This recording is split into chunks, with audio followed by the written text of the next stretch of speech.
ഇതെന്താ ഐറ്റം എന്ന് മനസ്സിലായോ? ഇത് നമ്മുടെ ആടിൻ്റെ ബോട്ടിയാണേ.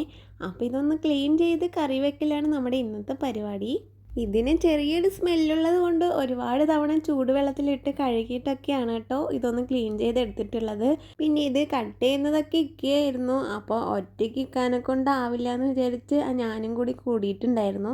അങ്ങനെ രണ്ടാളും കൂടി ഒത്തുപിടിച്ച് ഇതുപോലെയൊക്കെ ഒന്ന് ആക്കിയെടുത്തു. അപ്പോൾ ഇത്രത്തോളം ചെറിയ പീസുകളായിട്ടാണ് നമ്മൾ ഒന്ന് കട്ട് ചെയ്തെടുത്തിട്ടുള്ളത്.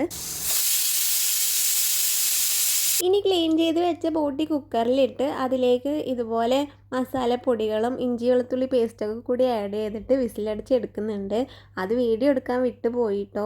ഇനി ഇതിലേക്ക് ഒരു താളിപ്പ് ഉണ്ടാക്കിയെടുക്കണം. അപ്പോൾ അതിനായിട്ട് ഇതുപോലെ വെളിച്ചെണ്ണയിലേക്ക് ഇത്രയും ഐറ്റംസ് ഒന്ന് ചേർത്ത് കൊടുത്ത ശേഷം അതിലേക്ക് ചെറിയുള്ളി കുനുകുനാന്നൊന്ന് കട്ട് ചെയ്ത് കൂടി ഇട്ട് കൊടുക്കുന്നുണ്ട്.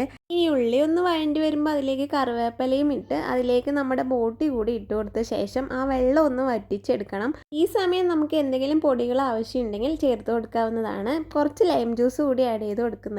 എന്നിട്ട് ലാസ്റ്റായി കുറച്ച് മല്ലിയില കൂടി തൂവി കൊടുക്കുന്നുണ്ട് കേട്ടോ. അപ്പോൾ നമ്മുടെ ബോട്ടി വരട്ടി ഇത് റെഡി ആയിട്ടുണ്ട്. അപ്പോൾ ഇത് ആർക്കൊക്കെ ഇഷ്ടമാണെന്നൊന്ന് കമൻറ്റ് ചെയ്യണേ. എനിക്കിത് ഭയങ്കര ഇഷ്ടമാണ് കേട്ടോ.